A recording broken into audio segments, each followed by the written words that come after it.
All right, just a pretty much random day in the studio, but check this out. If none of you have seen this on your screen on your ESQ1, which is what this synthesizer is right now, take a look.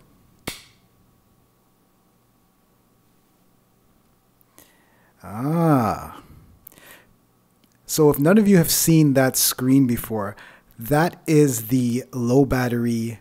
You're about to lose all your internal sounds if you don't change this. Warning. And I'm going to have to do something about that. So what I can do is, if I go over here, which you can't see, is press storage. And you have a choice whether to save to the internal cartridge, which I have with stuff that I want on it. You could save to MIDI or you could send to tape. Tape's not bad if you want to save to a CD or something, but MIDI is just another word for sysx. So here I press send, and you can send to a Mirage, sequencer data, and you could send to another ESQ. Now that basically just stands for sysx, or you could send the internal programs and the current program to sysx over MIDI as well. So that's what we're going to do, and we're going to do that using the ASR10. All right, so here on the 10, what I can do is I hit Command System, and I get to MIDI sysx recorder. I then hit the yes button, right? And that's going to tell me, do you want to erase all memory? I'm going to hit, yeah, I want to get rid of everything. I don't have anything in there anyway. And it's saying waiting. So here on the ESQ1, I select MIDI, I hit send. I want to send everything, so I hit internal banks. It's sending, and let's see if the ASR10 receives.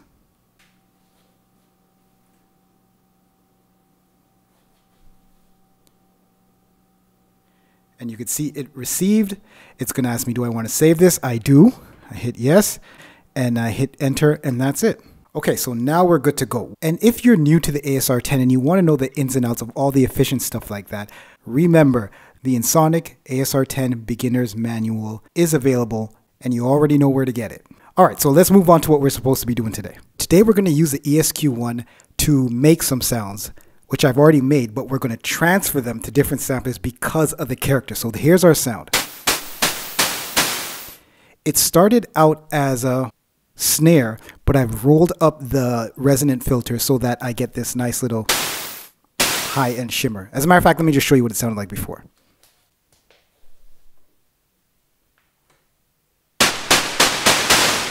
That's what it was like before, but as we roll up the filter, we get that stuff. Original, new stuff. So I love that sound, but I'm going to transfer it to the Bastille Microgranny and the SP to get the real character that I want. Here at the Microgranny, I've transferred it in, and let's just have a listen. So immediately, different texture, completely different thing out of this. This is 8-bit. The ESQ is also 8-bit. However, remember, converters and electronics internally are completely something that can drastically change the character of a sampler. And in this case, this compared to this are two different things. But I love what I got here. And you can also do this thing on the Microgranny where you, let's see if I can do it. Is it that? Yeah. There we go. You can make it repeat. So let's listen. I just think that's cool. So now let's take a listen to the SP. All right, same deal. SP, ESQ, and Microgranny. So we got this, Microgranny, ESQ. Oh, and if you're wondering what the Octatrack is over here doing, it's just on mixer duty. Everything's kind of running into it. So that's one of the great things about the Octatrack, is that it's a mixer, it's a everything, it's an effects unit. It's just more than what it looks like. You know what? The Octatrack is the equivalent of what Maths is in the modular world, in the sampler world. It's just a big utility device, and it just happens to be a sampler and a drum machine and a whole lot of other stuff. But anyway, back to this. Now that I have different variations of the sound that I like, I can bend them how I want in the internal samplers and transfer them to the Octatrack or anywhere that I want. But the main reason why it's good to always resample your sounds is control and texture. I can control this a whole lot more than I could in the ESQ. Also, since my main instrument is a sampler, it's very rare that I'll be dealing with a synth from beginning to end. You know what I mean? And although with the SP it sounds very similar, ESQ, to the ESQ, it's a whole lot more just slightly compressed, and the high end is rolled nicely off. It's just a way better, more organic sound to me. This just sounds like, you know, that sounds like I made it. It sounds really kind of layered. You can hear the resonant filter. You can hear all those other things. Once it's over in the SP, it's just blended together nicely, and the SP just did its job in pulling everything together. Anyhow, if you want to hear it pitched down, let's take a listen.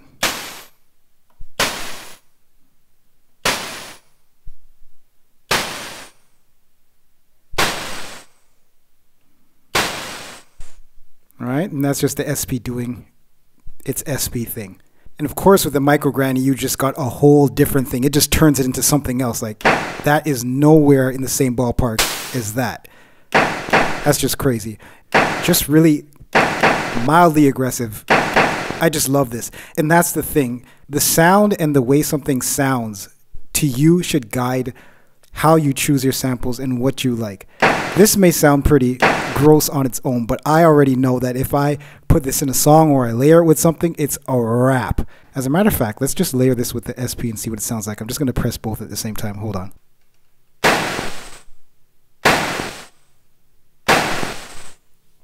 That was both of them together. But yeah, that's all I wanted to show you guys today. I will catch you on the next one. In the meantime, please do take care of yourself. But until then, peace.